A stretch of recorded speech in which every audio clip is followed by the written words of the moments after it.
পশ্চিমবঙ্গের ক্ষেত্রে অন্য যে বিষয়টি খুব বেশি করে চর্চায় আসছে সম্প্রতিকালে তা হচ্ছে সন্ত্রাসবাদী হামলার ছক, সন্ত্রাসবাদের আশ্রয় হয়ে উঠছে পশ্চিমবঙ্গ ইত্যাদি। একটা কথা স্পষ্ট বলা দরকার যে এটা নতুন কোনো বিষয় নয়। পশ্চিমবঙ্গর সঙ্গে বাংলাদেশের দীর্ঘ আন্তর্জাতিক সীমান্ত রয়েছে। এখান থেকে নেপালে যাওয়া খুব সহজ এবং পশ্চিমবঙ্গের ডেমোগ্রাফিটাই এরকম, জনসংখ্যার বিন্যাস, মানুষের ভাষা, খাদ্যাভ্যাস এরকম যে বাংলাদেশি নাগরিকদের পক্ষে খুব সহজে পশ্চিমবঙ্গে মিশে থাকা সম্ভব। তাদের পক্ষে খুব সহজে তার চেহারা, খাদ্যাভ্যাস, অনেকটাই ভাষার জন্যই মাঝে মাঝে তারা ধরাও পড়ে যান বটে, কিন্তু চেষ্টা করলে তারা ভাষার ব্যাপারটা যদি কিছু লুকিয়ে রাখতে পারে, তাদের আত্মপরিচয় গোপন করা খুব সহজ পশ্চিমবঙ্গে। এটা কিন্তু আজকে নতুন হচ্ছে না। এটা যখন ইসলামিক ফান্ডামেন্টালিজম যখন প্রথম, আজ থেকে 20 বছর আগে, 22 বছর আগে যখন প্রথম বড় আকারে ছড়াতে শুরু করলো এই ভারতীয় উপমহাদেশে, তখন থেকেই কিন্তু এটা চলছে। বাংলাদেশের সাম্প্রতিক ঘটনাবলী নিশ্চয়ই এই ধরনের কাজকর্মে যারা লিপ্ত তাদের উৎসাহিত করেছে, এবং যে অ্যারেস্ট গুলো খবর আমরা পাচ্ছি, যে জাল নথিপত্র তৈরি খবর আমরা পাচ্ছি, তা যথেষ্ট উদ্বেগজনক। এ বিষয়ে নিশ্চয়ই নাগরিকদেরও সাবধান থাকার প্রয়োজন রয়েছে। সরকার বা রাষ্ট্রের যে সমস্ত সংস্থা রয়েছে তারা তো নিজেদের কাজ করছেই, এ বিষয়ে কোনো সন্দেহ নেই, কিন্তু নাগরিকদেরও সচেতন থাকার এবং সচেতন করার, অন্যদের সচেতনতা প্রসারে কাজ করার প্রয়োজন রয়েছে বলে আমাদের মনে হয়। কারণ সন্ত্রাসবাদ হচ্ছে এমন একটা জিনিস, আমরা নিউ অরলিয়েন্সে আমরা ঘটনা যদি দেখি, আমেরিকার নিউ অরলিয়েন্সে যে ঘটনাটি ঘটেছে, একজন সন্ত্রাসবাদী, সে একজন লোন উলফ যাকে বলা হয়, সে সম্পূর্ণ একলাই কাজটা করেছে, কোনো সংগঠনে হয় না। ট্রাক চালিয়ে 31 রাতে যখন মানুষ উৎসব উদযাপন করছে, ভিড়ের মধ্যে দিয়ে ট্রাক চালিয়ে কতগুলো মানুষকে মেরে দিল, পরে পুলিশের সঙ্গে গুলি বিনিময় সেও মারা গেল।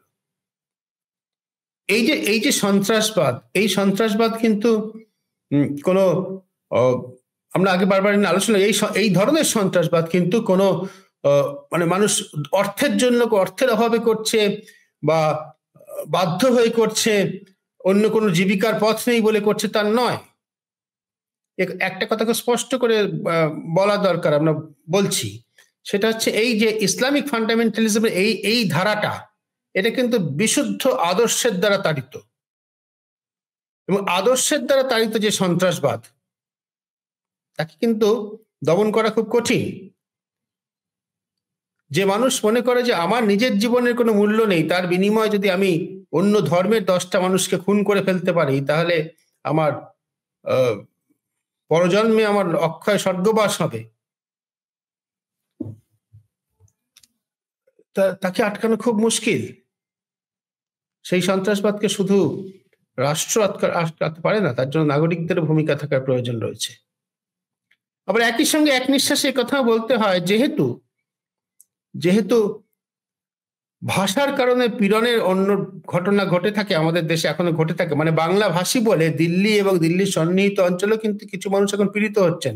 তারা পশ্চিমবঙ্গের লোক, কোচবিহারের লোক, মালদার লোক, মুর্শিদাবাদের লোক, ধর্মে মুসলমান, ভাষায় বাংলা ভাষী। এই যে বাংলা ভাষী হলেই বাংলাদেশি বলে সন্দেহ করা, এটাও কিন্তু বাঙালিদের একটা বিপদ সারা ভারতে।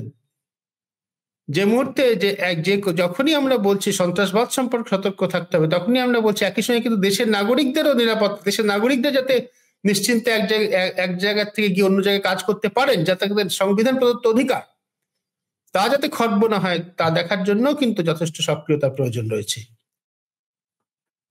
নাগরিক সমাজের কাজ যদি একদিকে হয় সন্ত্রাসবাদ সম্পর্কে সচেতন হওয়া, সচেতনতা প্রসার ঘটানো, অন্যদিকে তো যারা ভারতীয় নাগরিক, তার ধর্ম যাই হোক, তার ভাষা যাই হোক, তিনি যাতে সংবিধান প্রদত্ত অধিকার ভোগ করতে পারেন, পশ্চিমবঙ্গ থেকে অন্য রাজ্যে কাজ করতে পারেন, যেমন অন্য বহু রাজ্য থেকে এখানে এসে পশ্চিমবঙ্গে এসে বহু মানুষ কাজ করেন, সে কাজ যাতে তারা করতে পারে, তা নিশ্চিত করাও কিন্তু রাষ্ট্রের পাশাপাশি নাগরিক সমাজের কর্তব্য। আমরা যেন এই কথাটিও ভুলে না যাই।